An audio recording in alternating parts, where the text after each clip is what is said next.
Shahbaz police వరదల్లో కొట్టుకుపోతున్న పలువురిని కాపాడిన పోలీసులు ముంపు ప్రాంతాల్లో సహాయక చర్యలు రోడ్లపై చెట్ల తొలగింపు ట్రాఫిక్ మళ్లింపు శనివారం అర్ధరాత్రి నుంచే రంగంలోకి లాండ్ ఆర్డర్ కాపాడే క్రమంలో కఠినంగా వ్యవహరించే పోలీసులు కష్టకాలంలో ప్రజలకు అండగా నిలవడంలోనూ ముందున్నారు. భారీ వర్షాలు వరదల నేపథ్యంలో 2 రోజులుగా నిద్రాహారాలు మాని సహాయక చర్యలు తలాములంకలయ్యారు. వాగులు వంకలు పొంగి పొర్లుతుండటంతో శనివారం అర్ధరాత్రి నుంచే రంగంలోకి దిగిన పోలీసులు వంతెనలు కల్వర్టులు వద్ద బారికేడ్లు పెట్టి పహారా కాస్తున్నారు. ఈ క్రమంలో వరదలో కొట్టుకుపోతున్న పలువురిని కాపాడారు. పలు చోట్ల వాగుల్లో కొట్టుకుపోయిన వాళ్ళ కోసం గాలింపు చర్యలు చేపడుతున్నారు. వరదలు ముంచెత్తిన గ్రామాలు కాలనీల్లో రెస్క్యూ చేపట్టి చిన్నారులు వృద్ధులను సురక్షితంగా బయటకు తీసుకొస్తా ఉన్నారు. ఇక ఇట్లా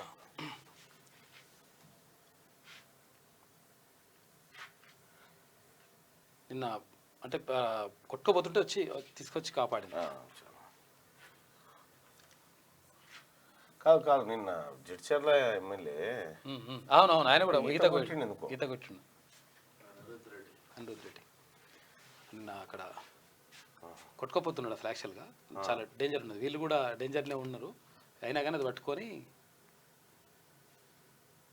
జస్ట్ అటు ఇటు అయితే మొత్తం పడిపోతారు.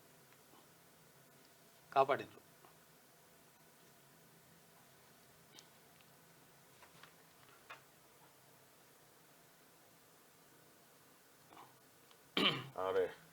తీసుకొచ్చి లోపల వేస్తారు. ఇక నాగర్ కర్నూలు జిల్లాలో ఇది. నాగర్ కర్నూలు జిల్లా నగనూరు వాగులో వ్యక్తి కొట్టుకుపోతుంటే తీసుకొచ్చి పోలీసులు ఇంకా పైకి రాలేగా వచ్చేసి తీసుకొస్తారు.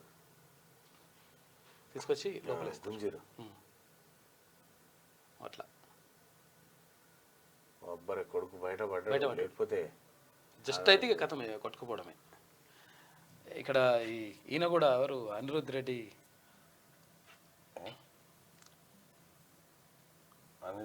ఈత కొట్టేది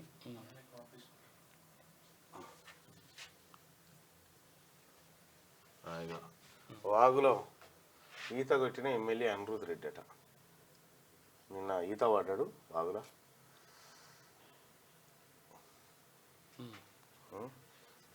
ఈయన మునిగట్టు పోయిండు.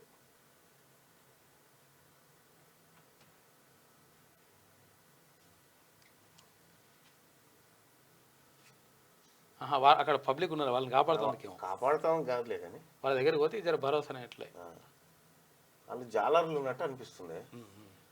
ఏదో ఇక సరే గదే ఈతగాడే ఉన్నాడు. శనివారం అర్ధరాత్రి నుంచే రంగంలోకి దిగిరు పోలీసులు. అందరికీ శరార్థులు. పెన్నుతో మీకు మంచి సోపతుందా? తెలంగాణ యాసలో ముచ్చట్లు రాయడం మీకు తెలుసా? మీలాంటోళ్ళని ఎత్తుకుతుంది మా క్యూ న్యూస్. మరి ఆలస్యం చేయకుండా మాకు ఫోన్ చేయండి. 8688892608. లైక్ చేయండి.